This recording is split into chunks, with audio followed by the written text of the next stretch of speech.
King David, question. What day is today? Today is what day? Good Friday. Right but wrong. In olden இங்கிலீஷில் ஆரம்ப நாட்களில் இந்த good Friday என்பது God's Friday என்று சொல்லப்பட்டது. அது நாளடைவில் மாறி குட் ஃப்ரைடே ஆனது. அதே மாதிரி குட் பை அப்படின்னு வேர்டு கேள்விப்பட்டிருப்பீங்க. அதுவுமே ஆரம்பத்தில் காட் பி வித் யூ அப்படின்னு தான் இருந்தது. அதுக்கு நாளடைவில் குட் பையாக மாறிடுச்சு. திருமணங்கள் சொர்க்கத்தில் நிச்சயிக்கப்படுது அப்படின்னு சொல்லுவாங்க. அதே போல தான் யார் யாருக்கு எந்த மாதிரியான சிலுவை கொடுக்க வேண்டும் என்பதும் அந்த பரலோகம்தான் தீர்மானிக்கிறது. நமக்கு எப்போவுமே அடுத்தவங்க சிலுவையை பார்க்கும்போது அது ரொம்ப அழகாக அட்ராக்டிவாக லைட் வெயிட்டாக இருக்கிற மாதிரி இருக்கும். நம்ம சிலுவை மட்டும்தான் உலகத்திலேயே வெயிட்டான மெட்டல் வச்சு செஞ்சது போல் நமக்கு ஒரு ஃபீல் ஆகும். ஆனால் அது அப்படி அல்ல. நமக்கு கர்த்தர் கொடுத்த திராணிக்கு தக்கதாய் நம்முடைய விசுவாசம் கிருபையின் அளவுக்கு தக்கதாக நம் ஒவ்வொருவருக்கும் சிலுவை கொடுக்கப்படுகிறது. அதுபோல தான் சிலுவையின் குறுக்கு கட்டையின் இதான் சிலுவையினுடைய இதான் குறுக்கு கட்டை. இந்த குறுக்கு கட்டைக்கு ஆங்கிலத்தில் பேட்டிபுலம் என்று சொல்லுவாங்க. இந்த குறுக்கு கட்டையினுடைய வெயிட் எல்லாருக்கும் ஒரே மாதிரியாக இருக்காது. சிலுவையில் அறையப்படுபவரின் அவங்களுடைய ஏஜி, அவங்களுடைய ஹெல்த் கண்டிஷன் அதற்கேற்றால் போல் இந்த குறுக்கு கட்டையினுடைய எடை மாறுபடும். அதனால தான் இயேசு சொன்னார், மத்தேயு 16:24 வாசிக்கிறோம், அவனவன் தன் தன் சிலுவை எடுத்துக்கொண்டு என்னை பின்பற்ற கடவன். தெய்வ சித்தத்துக்கு நம்மை முழுமையாக ஒப்பு கொடுக்கும்போது மாத்திரமே நம் சிலுவையை நாம் சுமந்து நமக்கு நியமிக்கப்பட்ட பாதையிலே பொறுமையோடு பெற்றுக்கொள்ளத்தக்கதாக நாம் ஓடி வர முடியும். முதல் வார்த்தை ஒரு கூட்ட ஜனங்களுக்காக அவர் விண்ணப்பம் செய்கிறார். இரண்டாம் வார்த்தை ஒரு தனி மனிதனின் விண்ணப்பத்துக்கு பதில் கொடுக்கிறார். மூன்றாவது வார்த்தை அவர் மேல் அதிக அன்பு வைத்த அவருடைய தாயாகிய மரியாளோடும் யோவானோடும் பேசுகிறார். முதல் 3 வார்த்தை மற்றவங்களுக்காக பேசுகிறார். அடுத்த 4 வார்த்தை தன்னை பற்றி பேசுகிறார். சிலுவையில் தொங்கும்போது இயேசு கிறிஸ்துவின் உடலில் இருந்து வெளிப்பட்ட 3 பொருட்கள் சொல்ல முடியுமா? தண்ணீர், இரத்தம். 7வது வார்த்தை ஆவி. இரத்தத்தினால நம்முடைய பாவம் கழுவி நாம் சுத்திகரிக்கப்படுகிறோம். நீரினால் மூழ்கி ஞானஸ்தானம் எடுத்து தண்ணீரால் நாம் சுத்திகரிக்கப்படுகிறோம். 3வது ஆவியின் அபிஷேகத்தை பெற்று அந்த பரிசுத்த ஆவியானவர் நம்மை பரிசுத்தப்படுத்தி நித்திய ஜீவனுக்கு ஏதுவாக நம்மை நடத்துகிறார். உலகத்தில் பிறந்த ஒவ்வொருவரும் நாம் நன்றாக வாழ வேண்டும் என்பதற்காக தான் ஆசைப்படுவோம். ஆனால் மரிப்பது ஒன்றையே லட்சியமாக கொண்டு பிறந்தவர் நம் கர்த்தராகிய இயேசு கிறிஸ்து மட்டுமே. இப்பொழுது நாம் 3வது வார்த்தைக்கு நேராக நம் கவனத்தை திருப்புவோம். வாசியுங்கள். யோவான் எழுதின சுவிசேஷம் 19ஆம் அதிகாரம் 26, 27. அப்பொழுது இயேசு தம்முடைய தாயையும் அருகே நின்ற தமக்கு அன்பாயிருந்த சீஷனையும் கண்டு தம்முடைய தாயை நோக்கி, ஸ்திரீயே, அதோ உன் மகன் என்றார். பின்பு அந்த சீஷனை நோக்கி, அதோ உன் தாய் என்றார். அந்நேரம் முதல் அந்த சீஷன் அவளை தன்னிடமாய் ஏற்றுக்கொண்டான். 3வது வார்த்தை, கள்ளனுடன் மனமுருக பேசுகிறீரே, என்னுடனும் பேச மாட்டீரோ என்று ஏக்கத்தோடு அவருடைய தாயாகிய மரியாளும் யோவானும் நின்றிருக்கலாம். 3வது வார்த்தை அவர்களை நோக்கி வருகிறது. சீடர்களில் எல்லாரும் பயந்து ஓடிப்போன நிலையிலே இந்த யோவான் மட்டும் அருகில் நிற்கிறார். ஏனென்றால் பூரண அன்பு பயத்தை புறம்பே தள்ளும் என்பது போல யோவான் அருகில் நிற்கிறார். இயேசு தனது வேதனையின் மத்தியிலும் தன் தாயாகிய மரியாளை நினைக்கிறார். என் தாய் திக்கற்றவளாய் போய்விடக்கூடாது என்பதற்காக தன் தாயை பொறுப்புடன் கவனிக்க யோவானுக்கு ஒப்பு கொடுக்கிறார். ஒருவேளை உங்களுக்கு ஒரு சந்தேகம் வரலாம், அவருக்கு மரியாளுக்கு தான் வேறு குமாரர் இருந்திருப்பார்கள் என்று. இருந்தார்கள். ஆனால் யூத கலாச்சாரத்தின்படி ஒரு ஆண்மகன் 30 வயது வந்தால் மட்டுமே தன் குடும்ப பாரத்தை எடுக்க முடியும். அப்பொழுது யாக்கோபுக்கு 30 வயது ஆகவில்லை. இயேசுவுக்கும் யாக்கோபுக்கும் குறைந்தது 5 வருட வித்தியாசங்கள் இருக்கும் என்று சொல்லுகிறார்கள். அதனால் இயேசு யாக்கோபுக்கு 30 வயது வரும் வரை மாத்திரம் தற்காலிகமாக தான் யோவானிடம் ஒப்பு கொடுத்தார் என்று ஒரு சிலர் சொல்லுகிறார்கள். ஒரு சிலர் யோவான் எபேசு பட்டணத்தில் வச்சு தன் தாயை பராமரித்தார். தன் தாய் மரித்த பிறகுதான் ரோமாபுரிக்கு சென்றதாக, ஊழியத்துக்கு சென்றதாக ஆராய்ச்சியாளர்கள் கூறுகிறார்கள். இயேசு தாவீதின் குமாரன் என்று அழைக்கப்பட்டார். இந்த தாவீது ராஜாவும் தன் தாயையும் தகப்பனையும் பொறுப்பாக ஒரு மோவாபிய ராஜாவின் கையில் ஒப்பு கொடுத்தார். அதை நாம் 1 சாமுவேல் 22ஆம் அதிகாரம் 3-4 வாசிக்கிறோம். சவுல் தாவீதை துரத்தும் போது அவன் அங்கேயும் இங்கேயும் ஓடிக்கொண்டிருந்தான். நிலையான ஒரு இடத்துல இருக்க முடியல. அதனால என் தாயும் தகப்பனும் அங்கேயும் இங்கேயும் அலக்களிக்க விரும்பாமல் பொறுப்பாக கவனிக்கக்கூடிய ஒரு மோவாபின் ராஜாவுடைய கரத்தில் அவங்ககிட்ட பராமரிப்பில் இருக்கும்படி தன் தாய் தகப்பனை ஒப்பு கொடுத்தார். இந்த காலத்தில் நீங்கள் கேள்விப்பட்டிருப்பீங்க, சில பேர் என்ன பண்ணுவாங்க, அம்மா அப்பா அங்கே இங்கே அலக்களிப்பாங்க. 2-3 பசங்க இருந்தாங்கன்னா ஒரு மாதம் ஒரு வீட்டில், இன்னொரு மாதம் அடுத்தவங்க வீட்டில். அது அவளுடைய மனதளவில் ஒரு பெரிய பாதிப்பை உண்டு பண்ணும். தாவீதும் மனதளவில் ரொம்ப நெருக்கத்தில் இருந்தார். அந்த டைமில் கூட தன் தாயையும் தகப்பனையும் பொறுப்பாக ஒரு இடத்துல ராஜா கையில் அவர் ஒப்பு கொடுத்தார். இந்த 3வது வார்த்தை மரியாள் மனித உதவியின்றி வாழ முடியாது என்பதை காட்டுகிறது. ஏனென்றால் இயேசு சிலுவையிலே மரியாளை பார்த்து தாயை இதோ யோவானிடம் இதோ உன் தாய் என்று சொன்னார். உங்கள் தாய் என்றோ இதோ உலகத்தின் தாய் என்றோ சொல்லலை, உங்கள் தாய் என்று சொன்னார். இதிலிருந்து மரியாள் அம்மா வணக்கத்திற்கு உரியவர்கள் அல்ல, ஒரு சாதாரண பெண்மணி என்பதை இது காட்டுகிறது. 2011 குட் ஃப்ரைடே அன்னைக்கு நான் இந்த வசனம் தான் பாசினை கொடுத்துருந்தாங்க 2011. அப்போ நான் ஏசப்பா இந்த இது அப்போ நான் குடும்ப பற்று புதிய உறவு அப்படின்னு பேசியிருந்தேன். அப்போன்னு பாஸ்டர்கிட்ட கேட்டு வார்த்தையை மாற்றி விடலாம் அப்படின்னு நினச்சேன். ஆனால் ஆவியானவர் எனக்கு அனுமதி கொடுக்கல. அது ஏங்கிறது இப்போ தான் எனக்கு புரிஞ்சுது. பாஸ்டர் சொன்னாங்க, யார் யாருக்கு எந்த வார்த்தை கொடுக்கணும்னு ஆவியான வெளிப்படுத்தினாரோ அந்த வார்த்தை கொடுத்தேன் அப்படின்னு சொன்னாங்க. அதனால் ஆவியானவர் இந்த வார்த்தையை மாற்றவும் எனக்கு அனுமதி கொடுக்கல. இதை நான் வேறு கோணத்தில் சொல்ல மெசேஜ் கொடுக்கணும் அப்படின்னு நான் ஏசப்பாட்ட கேட்டப்ப ஏசப்பா எனக்கு வெளிப்படுத்தின நினைவில் கொண்டு வந்த சில காரியங்களை உங்களோடு நான் பகிர்ந்து கொள்ளப் போகிறேன். சிலுவைக்கு அருகில் நின்ற மரியாளையும் யோவானை குறித்து நாம் தனித்தனியாக தியானிக்க போகிறோம். முதலாவது மரியாள். இந்த மரியாள் அம்மா இதோ நான் என் ஆண்டவருக்கு அடிமை என்று சொல்லி ஒப்பு கொடுத்தார்கள். அடிமை அப்படின்னா என்ன மீனிங் அப்படின்னா, அடிமைக்கென்று தனிப்பட்ட ஆசை விருப்பம் இருக்க முடியாது. யாருக்கு அடிமையாக இருக்கிறோமோ அவர்களுடைய ஆசை விருப்பம் மட்டுமே அவர்கள் செய்ய முடியும். அவர்களாக பிளான் போட்டு எந்த ஒரு காரியமும் செய்ய முடியாது. ஃப்யூச்சர் பிளான் போட முடியாது, கூட்டவும் முடியாது, குறைக்கவும் முடியாது, எதுக்கு அப்படின்னு கொஸ்டின் பண்ணவும் முடியாது, ஐடியாஸ் கொடுக்கவும் முடியாது. அடிமை என்றால் நீங்கள் ஏதோ கொத்தடிமை என்று சொல்லி அதை தவறாக புரிந்து கொள்ளக்கூடாது. இயேசுவின் மேல் அதிக அன்பினால், அந்த அன்பினால் அவருக்கு டோட்டல் சரண்டர் பண்ணுறது. அதிக அன்பு இருந்தால் மட்டும்தான் நம்மளால் டோட்டல் சரண்டர் பண்ணி அவருக்கு நம்மை ஒப்பு கொடுக்க முடியும். இரண்டாவது லூக்கா 1:29. அவளோ அவனை கண்டு அவன் வார்த்தையினால் கலங்கி இந்த வாழ்த்துதல் எப்படிப்பட்டதோ என்று சிந்தித்து கொண்டிருந்தாள். தேவதூதன் தன்னிடம் பேசினதை அந்த அம்மா எல்லார்ட்டையும் சொல்லியிருக்க மாட்டாங்க. ஏன்னா அந்த நாட்களில் கன்னிகை கர்ப்பவதியானால் கல்லறிந்து கொள்ளும் பழக்கம் இருந்ததுனால இந்த அம்மா மனசில் வைத்து சிந்தித்திருப்பாங்கன்னு நினைக்கிறேன். அம்மாட்ட கூட சொன்னாங்களா அப்படின்னு தெரியல. ப்ராக்டிக்கலாக திங்க் பண்ணி பார்க்கும்போது நம்ம பொண்ணு நம்மகிட்ட கடவுள் சொன்னார் அப்படின்னு சொன்னால் எந்த அம்மாவாலையும், எந்த ஆவிக்குறை அம்மாவாக இருந்தாலும் ஏற்றுக்கொள்ள முடியாது. அதனால் சொன்னாங்களான்னு தெரியல.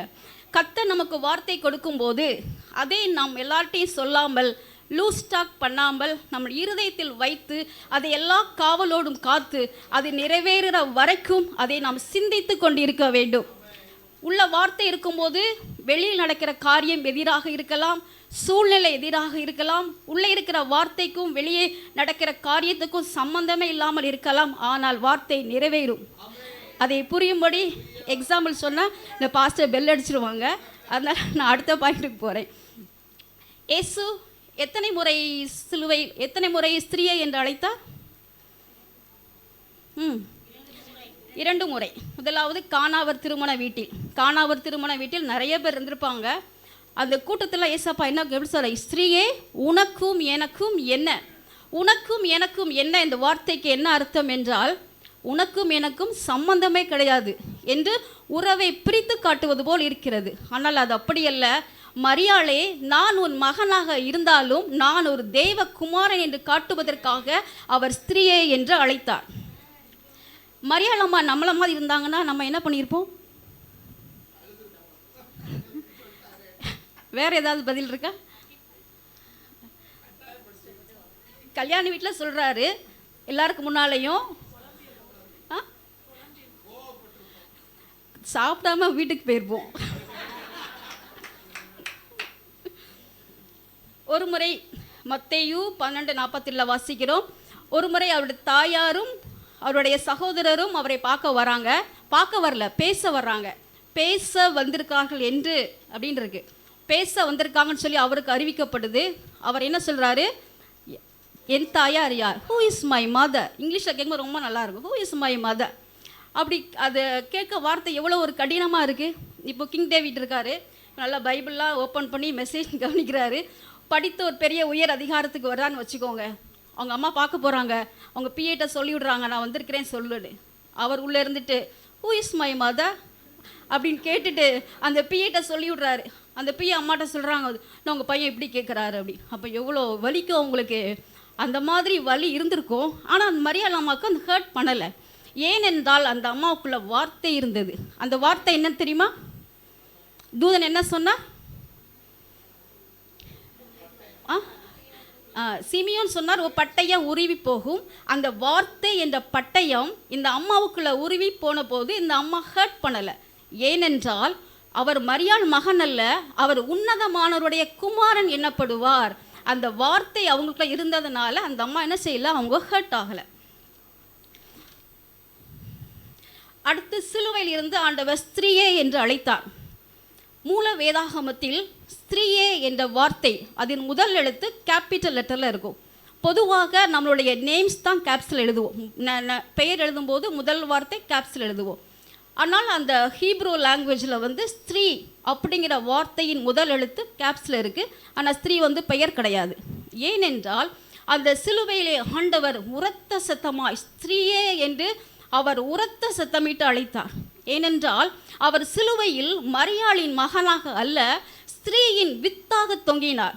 அப்பொழுதுதான் ஆதியாகமத்தில் சொல்லப்பட்ட அந்த ஸ்திரீயின் வித்து இவர்தானா என்று சாத்தானை ஆச்சரியப்பட்டிருப்பார். சாத்தானுக்கே அப்போதுதான் தெரிந்திருக்கும். அடுத்து ஏன் ஸ்திரீயை என்று அழைத்தார் என்றால், மரியாளே, நீ என் தாயாக இருந்தாலும் உனக்கும் ஒரு ரட்சிப்பு தேவை, உன்னை ரட்சிக்கும் இரட்சகர் நான் என்பதை அவர்களுக்கு தெரிவிக்கும் பொருட்டு ஸ்திரீயே என்று அழைத்தார்.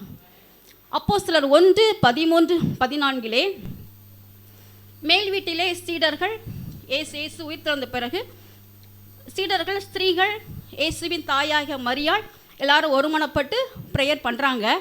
அங்கே அவங்க அந்த வீட்டுக்கூட்ட தலைவியாக இல்லை, அவர்களோடு ஒரு ஆளாக இருக்கிறாங்க. ஏனென்றால் எனக்கு அவரை 33 வருஷம் தெரியும், உங்களுக்கு வெறும் 3 வருஷம்தான் தெரியும் என்று சொல்லி அவங்களுக்குள்ள எந்த ஒரு மேன்மை பாராட்டல் இல்லை. அவர் மனத்தாழ்மையாக இருந்தார்கள். லூக்கா 1:48 அவர் தம்முடைய அடிமையின் தாழ்மையை நோக்கி பார்த்தார். அந்த அம்மா தாழ்மையாக இருந்தாங்க. அடுத்து யோவான் அப்படி என்றால் அந்த பெயருடைய அர்த்தம் கர்த்தரின் வெகுமதி அல்லது கர்த்தரின் கிருபை என்று பொருள். யோவானுடைய அப்பா பெயர் செபுதேயு, அம்மா பெயர் தெரியுமா இருக்காது? அம்மா பெயர் சலோமி. நமக்கு நிறைய ஃப்ரெண்ட்ஸ் இருப்பாங்க. அதனால ஒரு குறிப்பிட்ட 1-2 பேர் தான் நம்ம க்ளோஸாக வச்சுருப்போம். அதே மாதிரி ஆண்டவருக்கு 12 சீடர்கள் இருந்தாலும் 3 பேரை மட்டும் அவர் தம்முடைய க்ளோஸ் சர்க்கிளில் வைத்திருந்தால் அவர்கள் ஒருவர் தான் இந்த யோவான். மற்ற சீடர்கள் யோவானை விட வயதில் குறைந்தவர்கள். யோவானுக்கு திருமணம் ஆகவில்லை. கர்த்தர் ஏசப்பா 11 சீடர்களை கலிலேயா பகுதியிலிருந்து தெரிந்தெடுத்தார். இஸ்ரவேல் தேசத்தை 2ஆக பிரிக்கும் போது மேல் பகுதிக்கு கலிலேயா, கீழ்ப்பகுதிக்கு யூதயா என்று பெயர். 11 சீடர்கள் கலிலேயா பகுதியிலிருந்து வந்தவர்கள். இந்த யூதாஸ் மட்டும் கீழ்ப்பகுதியாகிய யூதயா தேசத்திலிருந்து வந்தவர். யூதாஸ் இஸ்காரியோத். இஸ்காரியத் என்பது அவருடைய வாழ்ந்த பட்டணத்தின் பெயர். அந்த ஸ்காரியத் என்பது பழைய ஏற்பாட்டிலும் அந்த பெயர் வருகிறது. நீங்கள் நோட் பண்ணால் பண்ணிக்கலாம். யோசுவா 15:23 கீரியோத் அப்படின்னு ஒரு பட்டணம் பெயர். அடுத்து ஆமோஸில் 2:2 அதுலேயும் அந்த பெயர் பட்டணத்தின் பெயர் வருகிறது ஸ்காரியோத் என்று. உங்களில் ஒருவன் என்னை காட்டி கொடுப்பான் என்று இயேசு சொன்னபோது 10 சீடர்கள் ஆண்டவரே நானோ நானோ என்று சொன்னாங்க. யூதாஸ் எப்படி கேட்டார் தெரியுமா? ரபி ரபி நானோ நானோ என்று கேட்டார். யூதாஸ் 2 முறை அவரை ரபி என்று தான் அழைத்தார். அவர் ஆண்டவரை என்று அழைக்கவில்லை. ஏன்னால் அவர் ஆண்டவரை ஆண்டவரை என்று பார்க்கல, ஒரு போதகராக மட்டும்தான் பார்த்தார். யோவான் எதுவுமே கேட்கல, ஏன்னா அவர் இயேசுவின் மார்பில் சாய்ந்திருந்தார். அதனால பேதுரு சைகை காட்டுறாரு, நீ கேளு அப்படின்னு. ஆனால் அந்த யோவான் எப்படி கேட்டார்? ஆண்டவரே நானோ அப்படின்னு கேட்கல, ஆண்டவரே அவன் யார் அவன் யார் என்று கேட்டார். ஏன்னா இயேசுவின் மார்பில் சாய்ந்திருந்த யோவான் நானோ என்று கேட்காமல் ஆண்டவரே அவன் யார் என்று கேட்டார். யோவான் 1 அதிகாரம் 1 வசனம் எப்படி ஆரம்பிக்கிறது? ஆதியிலே. பைபிளோட வேதாகமத்தின் முதல் புக்கு ஆதியாகமம் எப்படி ஆரம்பிக்கிறது? ஆதியிலே. ஆதியிலே அந்த வார்த்தையில தான் எல்லாத்தையும் சிருஷ்டித்தார். அதனால தான் யோவான் எழுதுகிறார், ஆதியிலே வார்த்தை இருந்தது என்று எழுதுகிறார். யோவான் ராமோபுரியில் ஊழியம் செய்தபோது டொமினிஷனால் நாடு கடத்தப்பட்டால் அந்த தீவு பத்மு தீவில் போட்டாங்க. அந்த தீவு இப்போதைய துருக்கி பகுதியில் இருக்குது. யோவானை ஏன் அவர் போட்டார் அப்படின்னு சொன்னால், ஆண்டவர் யோவானை தனிமைப்படுத்தி அவனோடு பரலோக ரகசியத்தை வெளிப்படுத்த அவர் தனிமைப்படுத்தினார். இன்றைக்கு கர்த்தர் நம் வாழ்க்கையில் அனுமதிக்கிற வனாந்தரமாக இருக்கட்டும், தீவாக இருக்கட்டும், நான் அவரோடு நெருங்கி வர வேண்டும், நானும் அவரும் அவரும் நானும் என்ற உறவிலே வர வேண்டும் என்பதற்காக கர்த்தர் சில வனாந்தரத்தை வாழ்க்கையில் அனுமதிக்கிறார். நம்ம அப்படி உறவில் இருக்கும்போது நம்ம ப்ரேயரே மாறும். ஆண்டவரே நீங்கள் மட்டும்தான்ப்பா எனக்கு வேணும், உங்கள் கிருபை, உங்கள் அன்பு, உங்கள் தயவு மொத்தமாக எனக்கு வேணும்ப்பா அப்படின்னு சொல்லுவா. ஐ லவ் யூ டேடி அப்படின்னு சொல்லி எந்தவித எதிர்பார்ப்பும் இல்லாமல் அங்கு அன்பு மட்டுமே பரிமாறிக்கொள்ளப்படும். அந்த உறவுக்குள் நான் வர வேண்டும் என்று சொல்ல இயேசு ஆசைப்படுகிறார். ஏசு என் ஆசை நீங்கப்பா, என் தேவை நீங்கப்பா அப்படிங்கிறது வெறும் பாடலாம் மட்டும் இல்லாமல் நம் ஜீவியமா மாறணும்னு சொல்லி ஏசப்பா விரும்புகிறாங்க. நாம் அவரோடு நெருக்கமாக உறவில் இருந்தால் நம் வாழ்க்கையில் வெளியே நடக்கிற எல்லா காரியமும் சரியாக நடக்கும். அவரோடு நெருங்கி வாழ வேண்டும் என்று விரும்புகிறவன் அவருக்காக எதையும் விட்டு விடுவான். நம்ம பிளான் கூட போட தேவையில்லை. ஏசப்பா நம்ம கூட நெருக்க உறவில் இருந்தால் பிளானே தேவையில்லை. அவர் பிளான் போட்டு அவர் நடத்துவார். நெருங்கிய உறவில் இருக்கும்போது அவருடைய ஃபீலிங்ஸை நம்ம அண்டர்ஸ்டாண்ட் பண்ண முடியும்.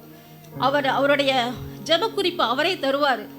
எப்படி ஜெபிக்கணும், எதற்கு ஜெபிக்கணும், யார் வீட்டுக்கு வரணும், யார் வரக்கூடாது, யார்கிட்ட பேசணும், பேசக்கூடாது, அவர் கண்ட்ரோல் எடுத்துருவார். ஃபுல் கண்ட்ரோல் அவர் தான். பொசசிவாக வச்சுருப்பாருங்க. அவர் பொசசிவ் அப்படி வார்த்தைக்கு மீனிங் அப்படின்னா demanding someone's total attention and love. பொசசிவாக இருப்பவர் அந்த நபரின் அன்பு மற்றும் கவனம் அனைத்தையும் பெற விரும்புகிறவர். வேற யார்கிட்டையும் ஷேர் பண்ணவே விட மாட்டார். ஃபுல் கண்ட்ரோல் அவர் எடுத்துக்குவார். அவரோடு நான் நெருக்கமாக இருந்தால் பிரச்சனையே வராது அப்படின்னு நம்ம சொல்ல முடியாது. பிரச்சனை வராது, கஷ்டமே வராது அப்படின்னா வரும், நிறைய வரும். வெளியே நடக்கிற மனுஷனுடைய வார்த்தைகள் நம்ம அடுத்து என்ன செய்ய போகிறோம், என்ன நடக்கும், இனிமேல் அவ்வளோதான் அப்படிங்கிற ஒரு நிலைக்கு நாம் சில சமயங்களில் தள்ளப்படும் போது ஒரு 1/2 an hour அல்லது 1/2 a day, ஒரு 1 day கூட அந்த அப்படியே சோர்வுக்குள்ளே இருப்போம், டிப்ரெஷனில் போயிடுவோம். திடீர்னு பாருங்க நமக்கு ஒரு ஃபீல், நான் இருக்கேன் உனக்கு, நீ போய்கிட்டே இரு அப்படின்னு சொல்கிற மாதிரி ஒரு வார்த்தை வரும் பாருங்க. No words to explain. அப்படி அது ஒரு ஃபீலிங்ஸ், அது வார்த்தையால் சொல்ல முடியாது. ஆமென். ஆனால் பிரச்சனை மாறிச்சான்னு கேட்டால் அது இல்லை, அது அப்படியே தான் இருக்குது. ஆனாலும் ஒரு தெய்வ சமாதானம் நம்மளை நிரப்பும். அப்போது தான் நமக்கு ஒரு தைரியம் வரும். ஏசப்பா எல்லாத்தையும் பார்த்துக்குவாங்க, அப்படியே நமக்கு ஒரு தைரியம் வரும். அப்போதான் நம்ம சொல்ல முடியும், கிறிஸ்துவின் அன்பை விட்டு என்னை பிரிப்பவன் யார் என்று சொல்லி பவுலை போல நாம் தைரியமாக சொல்ல முடியும். கிறிஸ்துவின் சிலுவையின் அருகில் நம்ம நெருங்கி வராட்டா நம்ம எப்படி இருப்போம் அப்படின்னா, தூரமா இருந்தால் பிரகாரத்தில் நிற்கிறவரை போல காணப்படுவோம். பிரகாரம் என்பது ஆசரிப்பு கூடாரத்தில் ஒரு பகுதி, அது ஓப்பன் ஸ்பேஸாக இருக்கும். அது ஃபுல் க்ளோஸ்டாக இருக்காது. பிரகாரத்தில் இருப்பவர்கள் தேவனை அறியாதவங்க கிடையாது. சர்ச்சுக்கு வரலாம், அந்நிய பாஷை பேசலாம், தீர்க்க தரிசனம் சொல்லலாம், எல்லாம் சொல்லலாம். ஆனால் அவர்களுக்கு உலகத்தோடு உலக காரியங்களோடு அதிக தொடர்பு ஈர்ப்பு இருக்கும்போது சாத்தான் அவர்களை எளிதில் வீழ்த்தி விடுவான். சாத்தானுடைய வேலை எளிதாகிவிடும். அதனால தான் ஆண்டவர் அவரோடு நாம் நெருங்கி இருக்க வேண்டும் என்று சொல்லி அவர் ஆசைப்படுகிறார். இப்போ அவங்களுடைய ப்ரேயர்லாம் எப்படி இருக்கும் அப்படின்னா, உலகம் சார்ந்தா இருக்கும். எனக்கு அது வேணும், இது வேணும், வீடு வேணும், கார் வேணும், எல்லாமே வேணும், கண்டிப்பாக வேணும். இப்போ ஏபி 2 பேர் இருக்காங்க. அவங்க 2 பேரும் நவீன் ஹோட்டல் போகிறாங்க. ஏ கேட்குறாரு, எனக்கு 2 இட்லி வேணும் அப்படின்னு கேட்குறாரு. பி கேட்குறாரு, எனக்கு 2 இட்லி 2 சட்னி சாம்பார் கேட்குறாரு. 2 பேருக்கும் பார்சல் கொடுக்குறாங்க.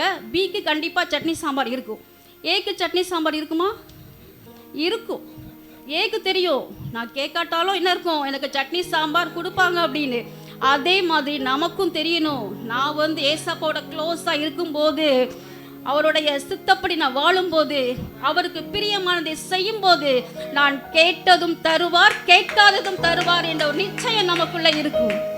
அவரோட உள்ள உறவில் நெருங்கி இருக்கும்போது நமக்கு என்ன தேவை, எப்போ தேவை, எல்லாத்தையும் அவரே பார்ப்பார். இதுவரை நாம் சிலுவையில் அருகில் நின்ற மரியாளையும் யோவானையும் குறித்து தியானித்தோம். சிலுவைக்கு அருகில் வர விரும்பினால் நம்ம என்ன செய்யணும்? டோட்டல் சரண்டர் பண்ணணும். லாஸ்ட் வீக் டேவிட் பாஸ்டர் சொன்னாங்க, கீழ்ப்பழுதல் என்றால் சொன்னதை செய்வது. ஆனால் இது அதுக்கும் மேலே டோட்டல் சரண்டர் பண்ண ஏசப்பா ஆசைப்படுறாங்க. வார்த்தை நமக்குள்ளே இருக்கும்போது வெளியில் நடக்கிற காரியம் நம்மளை பாதிக்காது, அஃபெக்ட் பண்ணாது, ஹர்ட் பண்ணாது.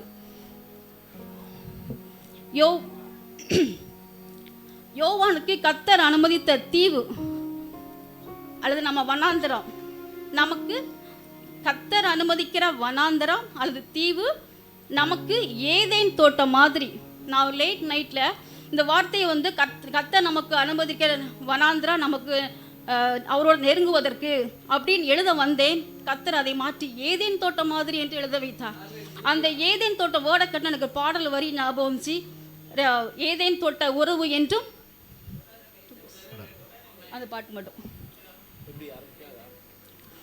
ஏதேன் தோட்ட உறவு என்றும் தொடர வேண்டும், தோட்ட உறவு என்றும் தொடர வேண்டும், இயேசு கிறிஸ்து குரலை கேட்டு மகிழ வேண்டும், ஏதேன் தோட்ட உறவு என்றும் தொடர வேண்டும், இயேசு கிறிஸ்து குரலை கேட்டு மகிழ வேண்டும். ஆமென். அன்னைக்கு ஈவினிங் தான் என் பையன் கேட்டான், அம்மா நான் மெசேஜ் கொடுக்கும்போது பாடல் பாடுவீங்களாமான்னு கேட்டான். ஐயோ பாட்டா, பேசுகிறதே பெருசுப்பா, பாட்டெல்லாம் நான் பாட மாட்டேன் அப்படின்னு சொன்னேன். ஆனாலும் அந்த கர்த்தர் அந்த வார்த்தை ஏதேன் தோட்டம் மாதிரி, கர்த்தர் அனுமதிக்கிற வனாந்தரம் உனக்கு ஏதேன் தோட்டம் மாதிரி என்று சொன்ன உடனே இந்த பாடல் வரிகளை கர்த்தர் ஞாபகப்படுத்தி பாட வைத்தார். அல்லேலூயா. அவரோடு நெருங்கும் போது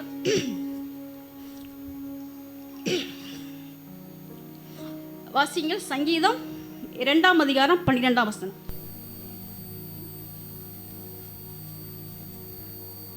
குமாரன் கோபம் கொள்ளாமலும் நீங்கள் வழியிலே அழியாமலும் இருக்கும்படிக்கு அவரை முத்தம் செய்யுங்கள். கொஞ்ச காலத்திலே அவருடைய கோபம் பற்றி எரியும். அவரை அண்டிக் கொள்ளுகிற யாவரும் பாக்கியவான்கள். அவரை முத்தம் செய்யணும் அப்படின்னா நம்ம எங்கே இருக்கணும்?